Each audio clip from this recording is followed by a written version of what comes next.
Hello, my name is Carolina Lopez and I'm in Stillwater, Oklahoma.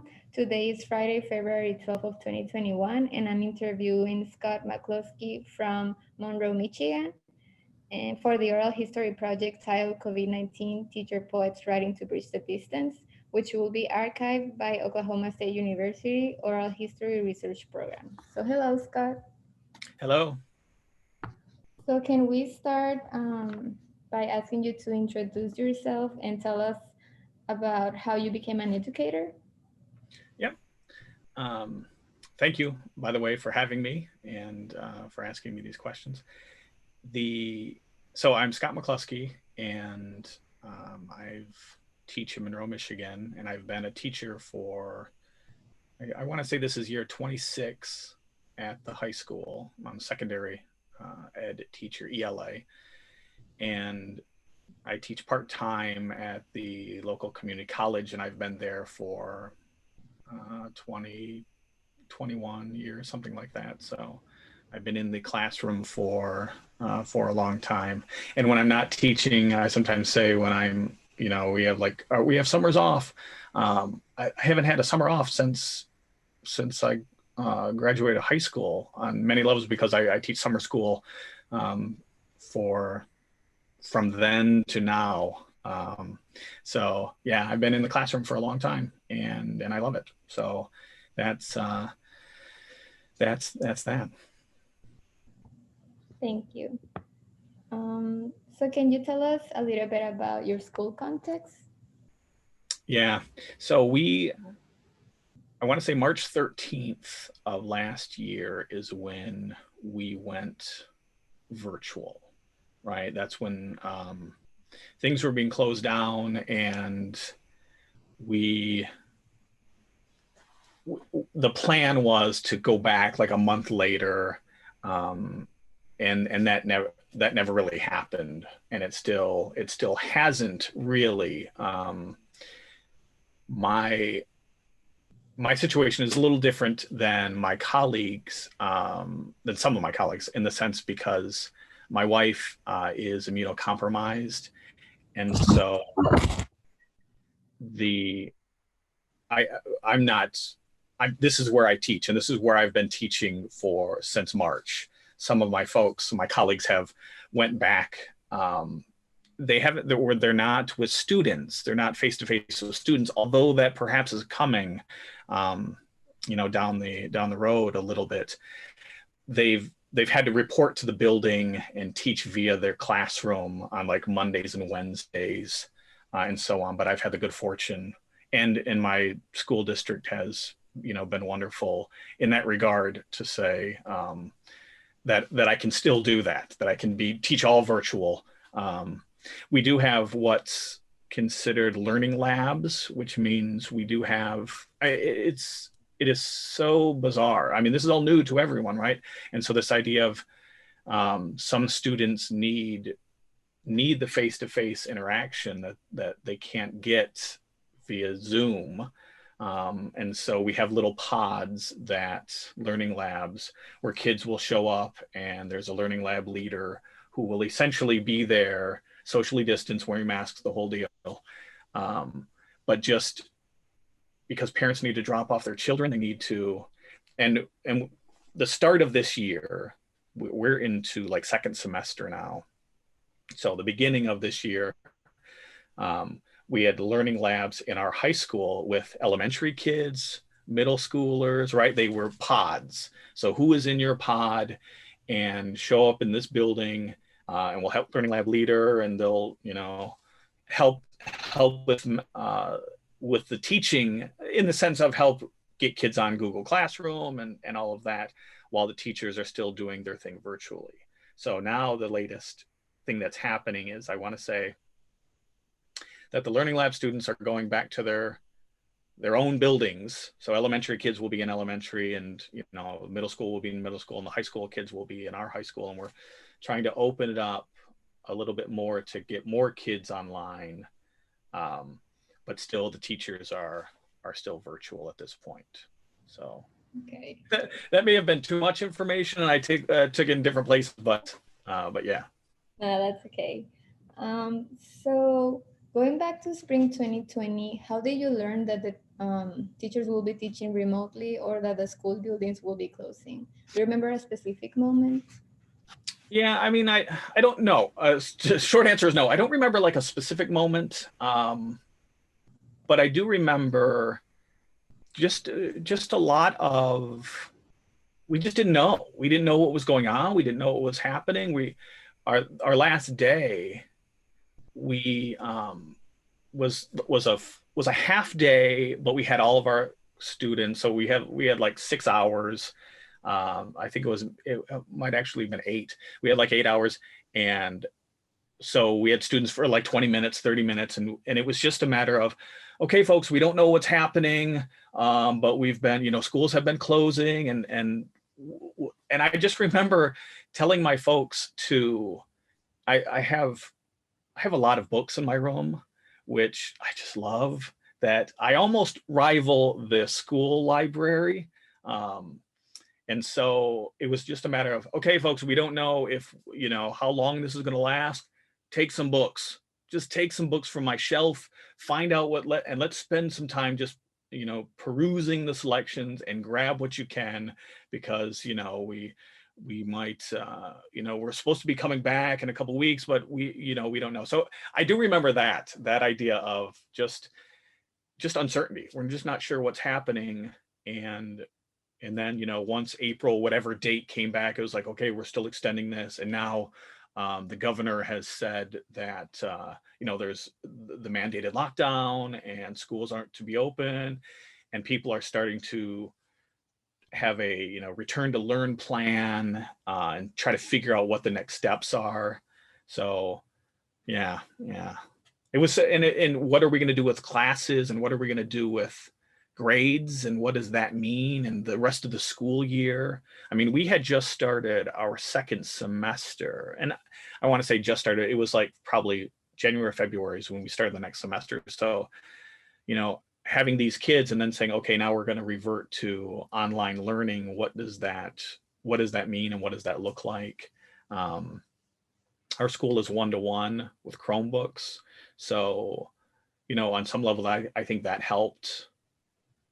Yeah. Okay, so how do you think your state's policies affected your teaching practices? Well, I think we've done some wonderful things in terms of, Whitmer is, she's the one Gretchen Whitmer is the one who's running the show, as it were, from Lansing. And although I think it's going too fast now, in the sense of just trying to get kids in the building as soon as possible. And I'm like, I don't know if it's safe yet. I mean, because we have this fatigue of, we're still in a pandemic. We're still, and you watch things like the Super Bowl, and you watch, and these other things, these other events where people are getting together, and some of them are wearing masks, and some of them are, 3 feet apart, and you're like, oh, folks, we still have to fight the good fight, as it were. So, and that's just my personal sort of thoughts right now. I think it's going a little fast. I'm still nervous of that, but I also realize that, it's been since March, so it's been a year, where kids haven't been in a school. And but I would rather them be in a school later and be alive and not sick, and not have health issues ranging in their life, where we're not sure what that means. So, to go back to, your question, it's that idea of we didn't know what was happening. And I think we're doing, I don't, the platitude of we're doing the best we can. I think there's truth in that, where it's like, okay, what do we do now? And by the end of that school year, it was a matter of, don't penalize folks, don't penalize kids for not being able to get online. What if they don't have Wi-Fi? What are the the inequities of saying everyone's online now and everyone can learn from home? Because I don't know if everyone can learn from home, or if everyone has the ability to do the same thing. So we were fumbling through that, I think, and trying to learn how to best meet everyone's needs, and how do you do an IEP over Zoom? Can you do that? I mean, and so I remember those conversations, and we're still having those conversations because there isn't a right way to do it and the only way to do it. And I think we're still finding that out as we go. Mhm.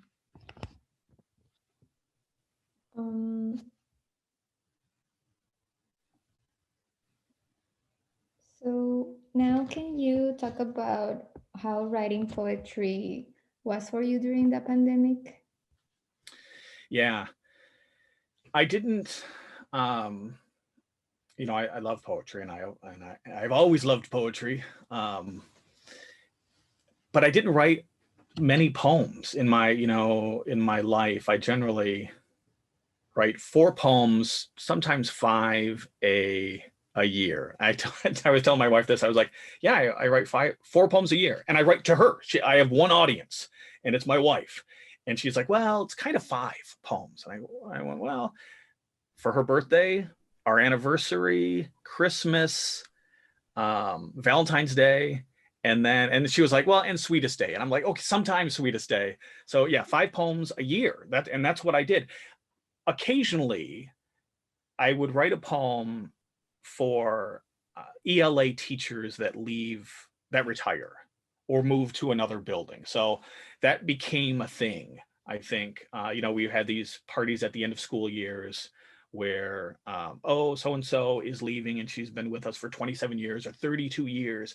And I just wanted to show some kind of gratitude. And so I would write a poem, and that became sort of a mainstay if we knew that there was an ELA teacher who was leaving the discipline. I don't do it for all teachers because I don't know Joe Schmo history teacher, as well, but ELA folks that they expect, and I expect to give them one to write a poem for them. So, 5 poems, and then occasionally a retirement poem, as we go. And then, this lockdown happened, and I was, I don't know, browsing Twitter. It came across my Twitter feed or something about ethical ELA and Dr. Donovan's site. And I was, stumbled across it, and I was like, oh, let me open write. What does this mean? English teachers writing poems, huh?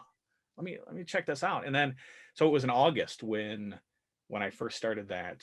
And so from August, September, October, November, December, January, I've written now 5 poems every year, every month from August. So that really has done a number of things, a number of wonderful things for me, in terms of community and just reading other poems from these poets on this, and just getting a sense of just pictures, verbal pictures along the way.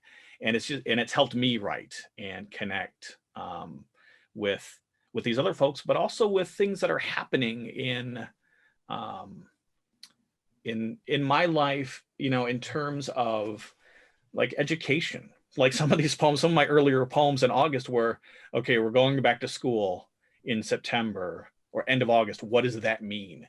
And so you see some of my poems sort of speak to those issues about what's happening in education right now, what's happening to me right now. It's a way for me to sort of vent and just work through things. I'm a big proponent of, sometimes we write because we have like ideas, but sometimes we write to find out what our ideas are. And I'm not sure what I'm thinking about until I put pen to paper. And then at the end I go, oh, that's what this was about, kind of thing. So, yeah. That's great. Would you like to share a poem now? Yeah. We had, I'm just going to briefly, so it's always great when you have to, like explain the poem before you read it. That's always a sure sign that it's a good poem if you have to explain it now. So I won't, but it's just in the sense of, there was a board of education meeting where we had Zoom, and just the idea that we were having a meeting over Zoom about whether we should go back to school or not with kids in the classroom. And I thought, this is weird. Why don't we have this meeting at face-to-face then, if we have this decision to make? Well, because it's not, you know what I mean? It's not safe. And so, but still there are procedures, and I realize that not everyone believes the same thing that I believe and whatnot. And, so there was a Zoom meeting where we were the Board of Education, we're listening to these people decide what we're going to do in the school year. And so out of that came this poem. And all of these poems on some level were responses to prompts that were on ethical ELA, which again, that allowed me to sort of just focus my energies and say, oh, here's a prompt. And the person who was hosting the prompt, they would have their own poems, their mentor poems, and you would read those and go, oh, okay. And then I'd break open the journal and start crafting. And so all of these that I'm going to share, aside from maybe one, came from here's a prompt, which is what good teaching does on some level. It says, oh, here's a thing. Can you respond to this thing? And you go from there. Okay. So that was long-winded, but here's a poem that I wrote in August, sometime before school started. Thoughts while waiting for the Board of Education's decision of what will happen in the fall, or the 5 E's lesson plan in the time of COVID-19. Etymology. Does school need to be face-to-face? Does direct instruction mean we are actually in the same room together? Does school mean the building, the brick and mortar built in the 1950s faulty HVAC system building? The word school comes from the Greek meaning leisure and philosophy, and yes, it also means lecture place, but the Google definition mentioned leisure first, so we'll highlight that. And besides, where I lecture isn't as important as where the learning takes place in the mind of my students. So in your face, Aristotle, and don't get me started on the absurd notion and hugely problematic practice of requiring all kids to wear uniforms, to sit up straight at their desks in their home offices while leaving their Zoom cameras on. Entomology, which leads me to the question, what do these people, the over 200 people in this Zoom, their little faces, or as in this case, over 80% have their own cameras off, just white names on black backgrounds. What do these people think happens in a school? Do they think we are all just worker ants marching along lockstep, all curricular activities the same, being met and performed the same way? Or to put it another way, do they have this collective hive mind thinking schools are safe because they read it on their Facebook feed? Ecology. Have they never met a teenager or a group of them working in concert? Do they not remember the PDAs in the hallways, the sitting together outside classrooms, the packed stairwells? Students clump, they cluster. They take back their agency when they can to oppose the dreaded seating charts and forced group work so often imposed upon them. Epidemiology. And yet, everyone now is an expert on this disease, on the effectiveness of masks or face coverings. And yet, still, we see so many people wearing them incorrectly, noses out, just hanging in the wind, or perish the thought, not wearing one at all, believing it is their constitutional right to spread their possible infections to anyone and everyone to whom they see fit. So, yeah, we come to epistemology. That's right, I said it. Hard emphasis on the second syllable, because I'm angry now, waiting on pins and needles, our very own bug board, for these 7 people to do what's right, what makes the most sense and is safest for everyone involved. So I wait, listening for the roll call that will determine my fate, which, of course, is from Latin meaning that which has been spoken. That was very powerful. Thank you for sharing. Thank you. So now that you read it again, how do you feel, or what do you notice? I don't know. I still like parts of it. I mean, there are still parts that are clunky as well. One of the beautiful things of ethical ELA is what I was talking about before reading it, is they are like, well, here's a prompt. Join us if you would like. These are rough drafts. Here's a prompt. If you don't like the prompt, write something else. Or, hey, just read the poems. You do you kind of thing. So it's so open-ended, which I think I need. And so it's all rough draft stuff. I've tweaked things along the way, and there are parts that I like. And that the frame of the 5 E's lesson plan, because that was going on in my head of, well, how do we do what we do normally, a face-to-face, kids in my classroom? How can we do that virtually? And should we do that virtually, right? Because that becomes the question of face-to-face learning is not the same as virtual learning, and that's okay. We just have to figure out what that means and what the best way to engage folks in this different medium. And so, so taking that structure of, well, the 5 E's lesson plans, to engage, to, evaluate, all of those, which is the normal structure of the lesson plan, and turning it to this other thing that I thought was interesting of, how people perceive schools and how people perceive, kids in schools. We forget sometimes that kids don't follow orders. And I throw orders in quotation marks because I don't mean it like that. But sometimes kids don't follow, and sometimes adults don't follow rules where you're like, 6 feet apart, wear your mask. Well, what about the kid who keeps taking his mask off? What about the kid who, stands 3 feet apart? And and you go, well, we have to figure out what to do if that happens. And those are questions that we didn't have the answer to. And so, yeah, that was all. That's what I think about when I think back about that piece. So how do you think students responded to the early days of the pandemic or a month later? Yeah. I think it was mixed.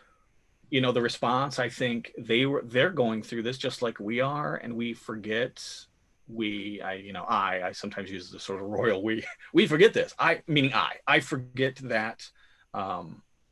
Thankfully, we didn't have kids like, okay, you got to Zoom from 7 o'clock to 2 o'clock. And I think some school districts, some places did. They were like, okay, the kid is going to sit in front of a computer for 8 hours. We're going to do the same thing that we did face to face.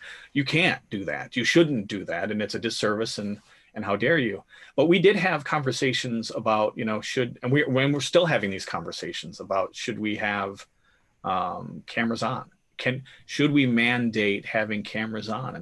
And there are some of my colleagues are for it, and I understand why they're for it, because they gauge engagement like this, and other ways. So I don't want to slight anyone, but it's that idea of, if I can't see a kid doing teacher pleasing behavior, smiling and nodding and here, then I don't know that they're here. And they're absolutely right. If it's just a name, I don't know if that kid is there.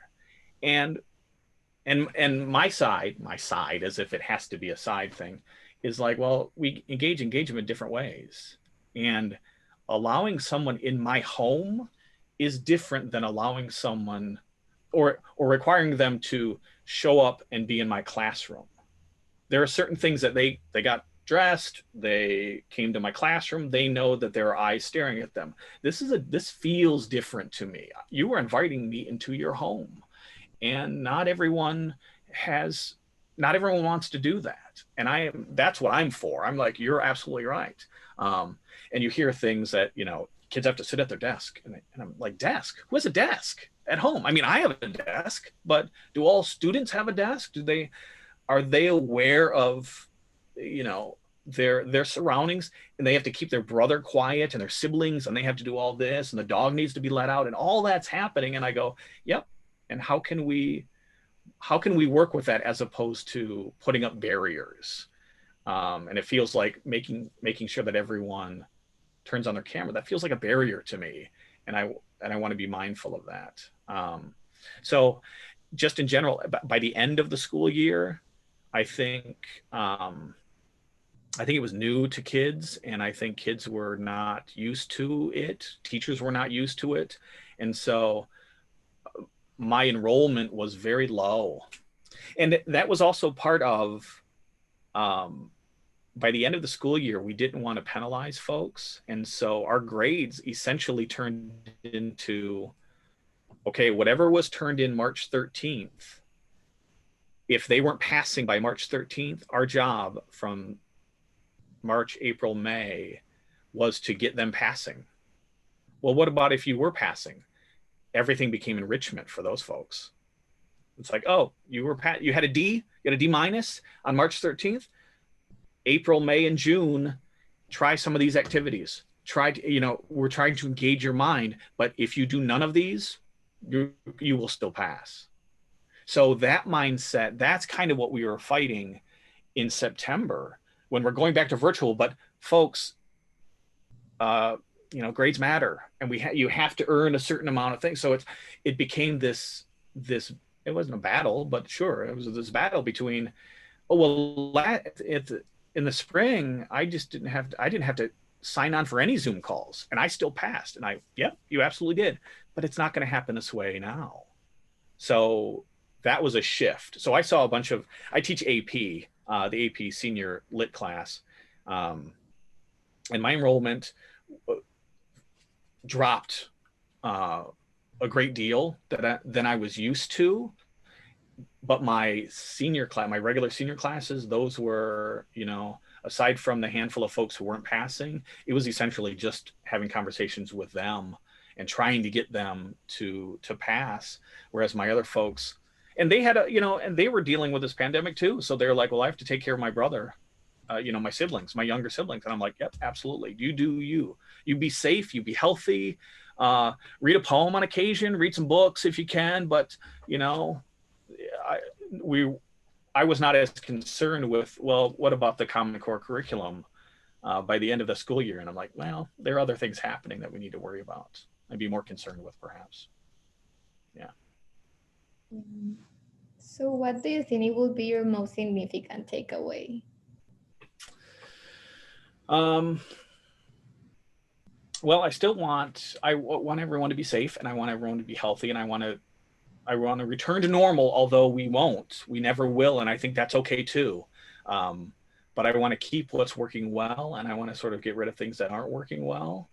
And I think one of the things that's happening with this, because of this, is we see a lot of disparity. We see a lot of inequity with technology, with the BLM movement. We're finding out, and I say that we're finding out that that we're not doing things correctly in terms of social responsibility and cultural responsibility. And I think that's one of the silver linings that we can sort of pull from this is we need to hear other voices in our class and in our curriculum. And I think people, and I think some of my colleagues as well, and just, I follow the right people on Twitter, and I put quotation marks around that because what does that mean? Because, Twitter can be a lot of noise and a lot of just angry people, but there are a handful, more than a handful, of wonderful educators that I follow. And I'm learning stuff, and I'm on Ethically LA, sites like this where I'm just learning how to be a better teacher, a better person. And ideally I can take that and use it next year, whatever that means, and the year after that, and the year after that. And so that is one of the takeaways. One of the biggest takeaways is let's continue doing what works and stop doing what doesn't, Yeah. So do you have any aha moments that you remember?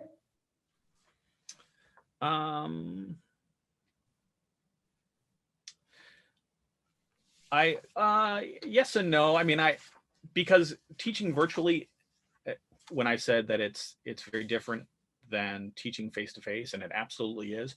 But I also had the same problems. They're sort of different, but I have similar problems that I did face to face. Engagement is always a problem, with kids in the classroom, and it's still that way here when it's through Zoom or Google Meet or whatever. But I sometimes forget, I hyper focus on those things. Whereas like, okay, how can I, in the classroom, I would say, here's a poem, take a look at this, turn to your neighbor and, have some thoughts, and then we'll come back as a whole and we'll continue this discussion. We'll turn and talk. That's the bread and butter of education. We can't, it's hard to do here, right? Now I have to introduce the Google slide that everyone can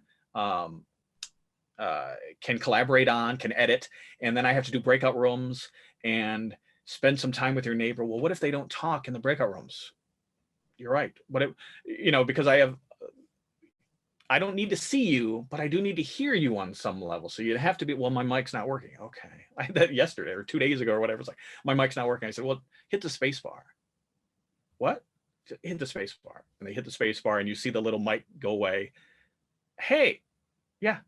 So whatever, your mic's not working, but the shortcut works. So if you hit your space bar, I can hear you and we can talk. And they're like, oh, okay, right. And it's just little things like that, which are, that I didn't have to worry about when they were in front of me. It was like, hey, what, if a kid puts his head down, you go, hey, what's going on? Are you okay? And you have that conversation, or let's talk in the hallway. And, but it's so, if it's just, their name, and in the chat you type Marcos ? And nothing. And then you go about your business and Marcos ? And you keep going. And it's like, okay, let's go into breakout rooms and let's talk individually. And it's, I don't know if you're here. If you're not engaging with me on the pair deck, I don't know if, and so I have to be able to hear from you. Okay. Yeah, I know. And I had to let the dog out, and you're like, or I had to go to the bathroom, and I'm like, okay, I don't want to stop you from going to the bathroom, but I don't know, let me know that, just before breakout rooms, if you always have to let the dog out at that time, maybe there's something we need to, let's have a conversation. So that kind of stuff is infinitely more difficult on some level through this, but it's what we have to do. You know what I mean? That's the job. So aha moments, it's maybe less of an aha moment, but I have a poem which, that I would have written, I think, even if we weren't in Zoom, or even if as a result of everything that was happening now. And it's about poetry, and it's a prose poem with a horse. And I'm like, I would have written this, I don't remember when, I think it's September 22nd. That's what my note says, is when I wrote this. So the beginning of this year, and it was totally a poem that I would have written, in face-to-face classes, but because it was sort of complicated with, because of, distance learning, but it's still a problem. I love, Carol, and I don't know how to pronounce her name, Jago is what I'm going to say, because Penny Kittle says it that way. And that's the same thing with like Twitter. When I follow these people, I'm like, or I find a new poet and I go, I just love this poet. Who? I don't know how to say their name, because I just read their names. So for years I was like Yago, and then so I think it's Jago, because I think Penny Kittle said that, and Penny Kittle is one of these I put on a pedestal as the ELA, Kelly Gallagher and Penny Kittle and all these people that I follow and watch. But someone asked Carol this question or she posed this question during one of the PDs: how many poems should high school seniors read? And then we put little answers, and her next slide was more. That's the answer to the question. How many poems should a high school senior read? How many poems should a high school student read? More. It is always more. And I just go, I love that. And I use that in class. And it's so funny hearing responses from kids. They're like, well, I think, as a freshman, probably 3 to 5. And then maybe as a sophomore, maybe 2 poems. I'm like, what are you talking about? How many? It should always be more poetry. Well, the thing is, they're used to being in classrooms where poetry was a unit, where it's like, oh, we have a poetry unit, where it's like, oh, we're going to read some poems, and then can we just read these and then go about our business, about, real stuff. And that kills me. And I know that they live through this, and I know some of my colleagues, they don't think the same way, but on some level they do. They think, okay, well, maybe I can fit that in my poetry unit. I'm like, what does that mean, poetry unit? You should do poetry every day. You should, it's not a poetry, you do a death of a salesman unit, but you also do, oh, this is a moment that could speak to what Biff is going through, or this is a moment that speaks to what Willie is going through right now. What do you think about this? And this connects to your life. Let's have that conversation. So it always blows my mind when, people talk about units. Well, I had to cut my poetry unit. I don't even understand that. So I get these kids who show up and I ask that question: how many poems should you read in your whole high school career, 4 years? Well, 5 to 7. It just makes me laugh. 5 poems?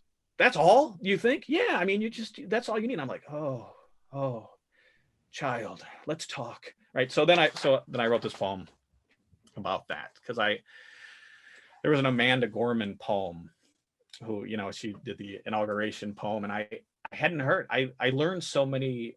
I learned about so many poets because of the people that I follow on Twitter, and I'm not really on Facebook, um, which again surprises people in my life where they're like, oh well, Facebook. I'm like, I don't do Facebook. I do Twitter, and I sort of lurk. I have like, 30 followers, so, and I've made like 7 tweets or whatever. So, but I'm following a lot of people, a lot of educators, and that's my personal development. That's my PD, is Twitter, and so I'm introduced to a lot of poems, and I hadn't heard about Amanda Gorman, before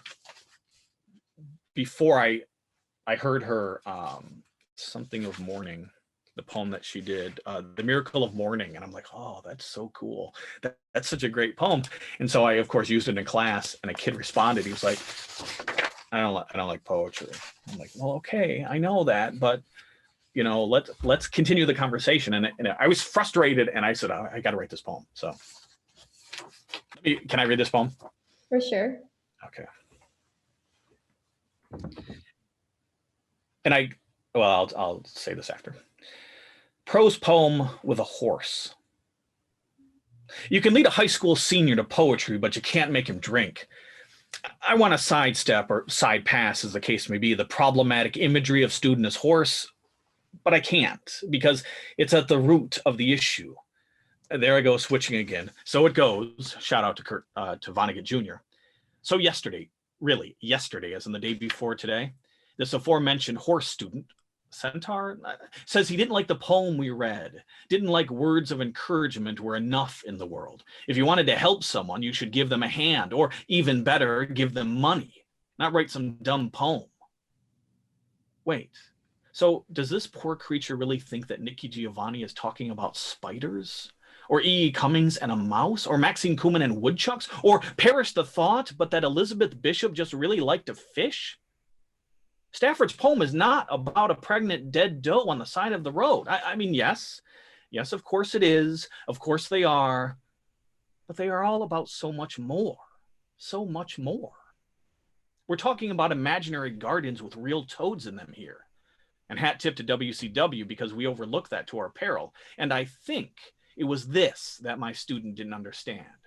He is just scratching the surface, pawing his hoof on the ground to mimic the arithmetic of logic, but not digging deeper, not plumbing his own inner depths, which is ultimately perhaps what poetry can do for us, to hold a mirror up to nature, to show us the inmost part of ourselves. And I realize that amidst all the craziness and horror of this current moment, this is my job. This is what I signed on for. So I roll up my sleeves, mop my brow. What? Thinking about the work is sometimes more exhausting than the work itself. Grab for Seamus Haney's spade and start to dig. So I of course listed, which I wouldn't read the poem, but at the bottom of the poem is all the list of poems that I picked from when I wrote that, and it's essentially my senior English. The poems we did for the last 2 weeks in class. It was like, oh, we read Allowables by Nikki Giovanni, Me Up It Does by E. Cummings, Traveling Through the Dark by William Stafford. I'm like, these are all great poems that are not about the things that they're about. And that's what poetry, can do. But I get so excited about things, and then we talk about them, and then I am sometimes surprised at the resistance that I get. Or I'm like, don't you love this poem too? This poem should change your world. And they're like, no, it's just a poem. They're like, this is kind of dumb. And I go, oh, okay, let's talk. Let's talk some more about why this should change your world. And I've always had that joy, and that, because I think it's contagious. And I think I come by it honestly. I think my folks were all about, education and, doing things that they love and showing that contagion. And so I bring it into the classroom, and I go, oh, we're talking about Shakespeare next. We're talking about Hamlet, and it will change your world. And they're like, oh, Shakespeare, we already did Shakespeare. And I'm like, what do you mean you did Shakespeare? Well, in 9th grade, we read Romeo and Juliet, or at least they wanted us to, but we did. I'm like, oh, no, this will change your world. Or when we do Godot, I'm like, years later, in your life, you will remember this moment as before Godot and after Godot, and how you have changed. And there, oh, no, that this will happen to you. You know what I mean? So I play the game of this will change your world. And the thing is, I really believe that. The truth is, I really believe that literature will change their lives. And I think poetry and I think great literature, you know, will do that and can do that for them. So, yeah, so there's that one. Yeah, that poem was great, and it really expresses your motivation to teach students poetry, and that's really great. Yeah. So is there anything that you will go back and change if you could? I don't know. I mean, some of that, it would just be the practicality of teaching in this new medium. I would change that, just in the sense of there are so many times, this is sort of embarrassing, but there are so many times that there are like little things. There's like tab management that you have to worry about with, okay, I've got my Zoom tab open now, and then I have the Pear Deck open, and I hit, CC on the Pear Deck, which I just learned about, 3 weeks ago, closed captioning on the Zoom, my Zoom call, which is awesome, because then kids, if they're like, you're cutting out, you can still read what I'm saying. I mean, it's just good policy, right? And so, having those tabs open, and then if I'm going to push out an assignment to them, I got to change the share settings so that they can see it and they force a copy to them. All that sort of practical stuff. I wish I knew that then, to make it easier, as opposed to fumbling through. Or I get all of that set, and then I'm talking about this, and I can't believe this thing about it. And then I see a little Zoom chat, and they say, we can't hear you. You're on mute. Or it's lagging. And I'm like, oh, that made me crazy in the classroom, where, we're talking about to be or not to be. That is the question, whether it is nobler in the mind to suffer the slings. And you're doing this, and then you hit, and you hear a announcement over the intercom. You're at the moment of whatever passage, whatever you're doing, and there's like, can we have so-and-so come down to the main office? And you're like, what just happened? And now I'm in my home, and what is it, like every third Monday or something, we have the sirens go off. So I'm like, oh, okay, this is just like class. Okay, sorry folks, the sirens are going off. Let's put a pause on allowables. My Nikki Giovanni, we'll come back to it. Or a car alarm, and you're like, yep, this is just like it would be in front of students. I mean, and you have to, I mean, you don't have to, you could just rail against that, but you, on some level, I think you have to just go with it and go, yeah, we're human, and they need to see me fumbling on how to do, wait a minute, I don't know, and that awkwardness of me staring at the computer and looking around and trying to, okay, I think our Zoom is open. Can you hear me? Give me a thumbs up if you can, and all of that. They know we're fumbling through it, just like they are too. And so that humanity, I think we can't lose. And I think I've kept that throughout. So I wouldn't change that, but I would change the practicality. So to go back to your question, I would change the practicality of, I wish I just knew, like there were times when I wasn't muted, but I had my headphones in my speakers. And so, I'm talking, and sometimes I don't realize that on Zoom, whoever is speaking, it will highlight their box. And so for like 10 minutes, I'm talking, and there were like little boxes that were turning yellow or whatever. They were being outlined. I didn't know what that was. And and then at the end, some kid was like, I think your volume's low. I asked, and they put the question in the chat, and I'm like, oh, were you asking me questions? Oh, my bad. And so I'm like, sorry guys, for the last 10 minutes, I thought you were good. I thought I was just doing my thing, and there were no questions. So can you rephrase those questions? You know what I mean? So little things like that, I wish I, would have remembered then, as opposed to now. But I guess you have to learn through those mistakes, I think. So, yeah. Is there any other poem that you would like to share now? Yeah.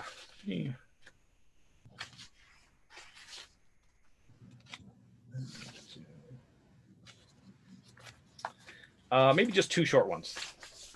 There's a long one here that we don't need, but this one is let me give you a context.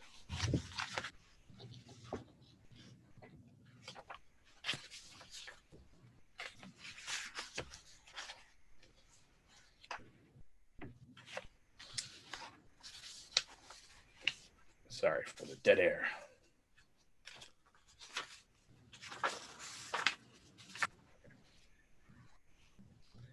This one was to a prompt on ethical ELA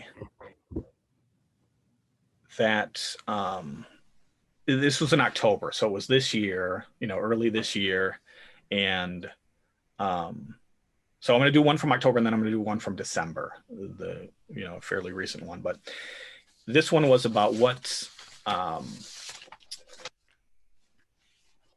it was about looking at things and seeing things, and that was what the prompt was. It was about looking and using our eye, using our eyes and our other senses and whatnot to sort of take images and to think about things.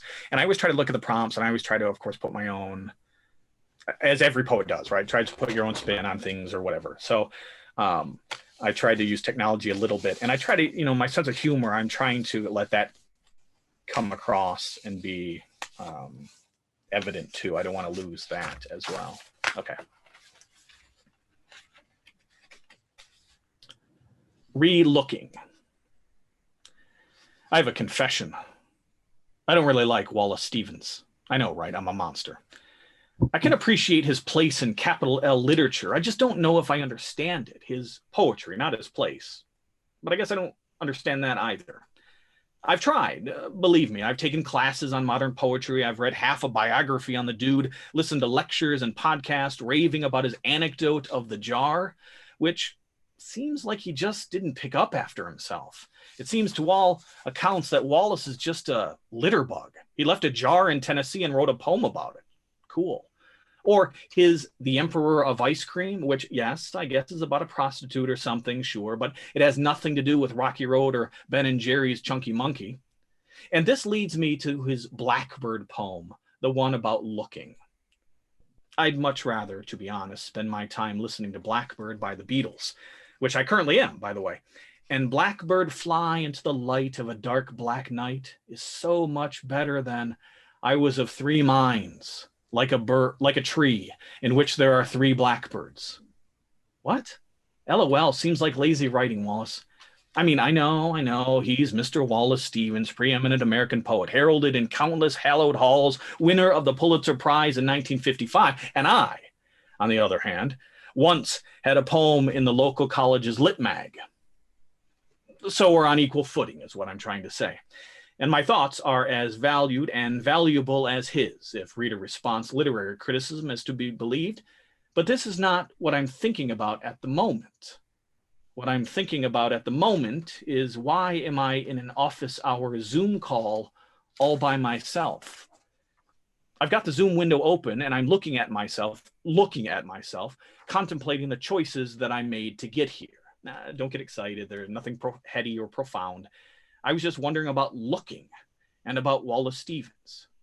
When I felt in my nose, my left nostril to be exact, so I tilted my head backwards and flared those suckers for all they're worth, when I realized that I didn't hit pause on the recording.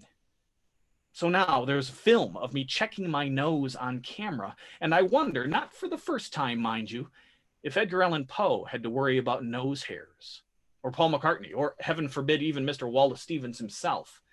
They all have noses, right? And presumably they all have hairs in their respective noses.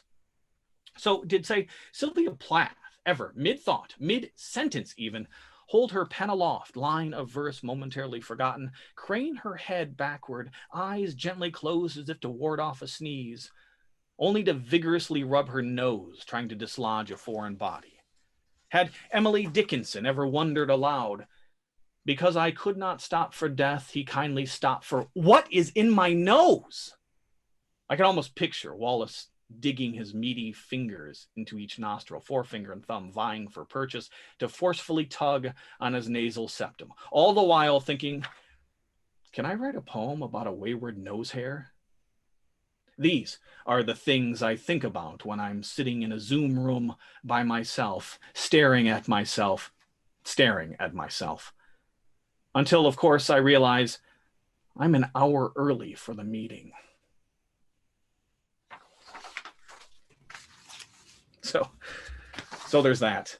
I just like the idea because sometimes we don't think, I didn't think about this idea of, if I'm just, I get nervous before Zoom calls and I'm just, I'm waiting and the class is starting. I see the little folks sign up in the waiting room and, okay, how many kids are there? And I have some music ready to play and all this is sort of going through my mind. And I forget, there have been times where, again, I have like this little thing that I put on my monitor because if they're, okay, in your breakout rooms, blah, blah, blah. And then I don't need to record the dead space. And so I hit pause on the recording and then I forget to unpause it so that when they come back and I have conversations with them and then I look up and go, oh, we didn't record the last 30 minutes of a great conversation that, that we had. So I have to give myself little reminders and post-it notes all around, turn up your volume, check your share settings, all of those little things. So I was like, oh yeah, there are times when I forget that it's recording and I'm checking my nose hairs and whatnot.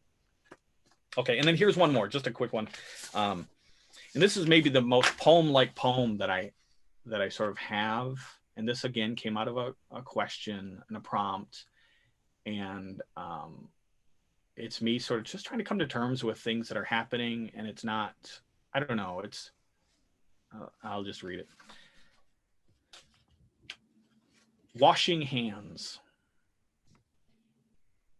They say that all poems are political. All poems are an expression of freedom against oppression, are innately radical. Their mere existence is resistance. But not this one. This one is just about me washing my hands and how sometimes I lose count. So I need to start over to ensure that I've done it for the proper length of time.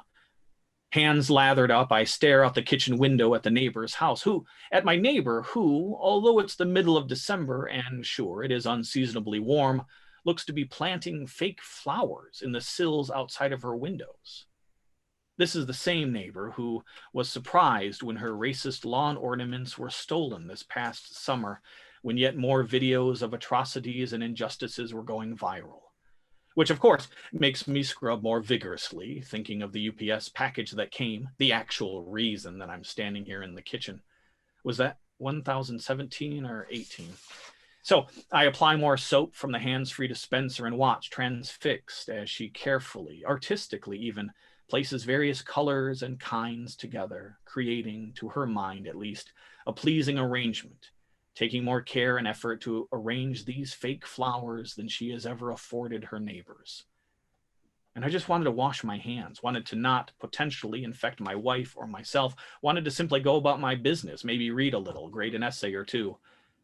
But I keep thinking about the sad fact that cultivation does take time and effort and persistence, and for some, it really is easier to arrange plastic flowers than to plant and nurture live ones. Thank you for sharing. You're welcome. As you revisit that last poem, is there something that you notice different from when you wrote it? No, well, I mean, it's more compact and more, I sometimes go on these sort of flights of fancy, if I can say that, when I'm writing. I go down these passages that I didn't know that I was taking. And again, on some level, I'm okay with that because, as we talked about, I have one audience. I have my wife, and I was like, and she knows my humor and I know hers, and I'm like, oh, I can take this here. But it's on some level, it's different if I'm putting it on ethical ELA and I'm going, oh, I am generally of the mind of if I find it humorous as I'm writing, if it's funny to me, then other people may find it funny or may find it sort of interesting. But that one was, as I was writing, I was like, oh, this is more poem-like in the sense of this is more what, it's more compact. It's more, I think on some level, this is what some of my poems would look like with more editing, more, more, oftentimes when we write, we overwrite. Drafts are overwritten, right? And then we hone and we refine and whatnot. So that felt to me like a much more refined piece, which I like, and I'm not adverse to editing. So that's what I noticed about that one. Yeah. So what if any, benefits will come of COVID-19 in understanding literacy teaching and learning for teachers and students? Do you think there are any benefits from COVID? Well, yeah, I mean, and that's a hard question to answer. It's like, what are the silver linings? You know what I mean? It's like, oh, there are a lot of bad stuff that has happened and are still happening. But are there good? Can good come from this? And I think absolutely the answer is yes. As we were talking, the idea of equitable, that we have a tech divide in our districts, but also in the world, and we have to be more culturally responsive and socially responsible in our education and be mindful of that, and not just be mindful, but actively inject different voices and different cultures in the curriculum. And I think, like I say, the people that I follow and also some of my colleagues who I talk to, that's what we're trying to do that. And so absolutely, let us continue that. Would we have done that if COVID-19 didn't happen? I don't know. I would like to say we would, but I don't know. So yeah, I think there absolutely are some, we are changed fundamentally because of this. And I'm hoping and I'm hopeful that we will, again, keep what works and what ideally will work for more voices and more just hearing more people.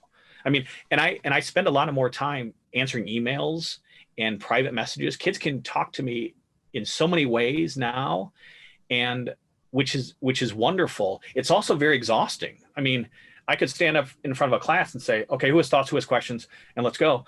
But now everyone can email and everyone can do a private message on Google Classroom, which sends to me. And so answering those has, I think, on some level, made the connection between especially reticent kids who are quiet, who wouldn't, Flipgrid is another tool that I love to use because that gives voice to kids who are normally quiet in class.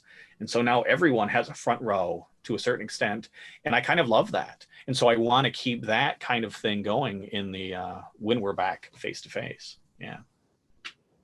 Yeah, that would be great.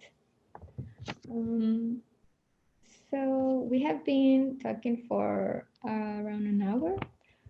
I want to respect your time. Is there anything that you would like to say or that I didn't ask, or another poem if you wish?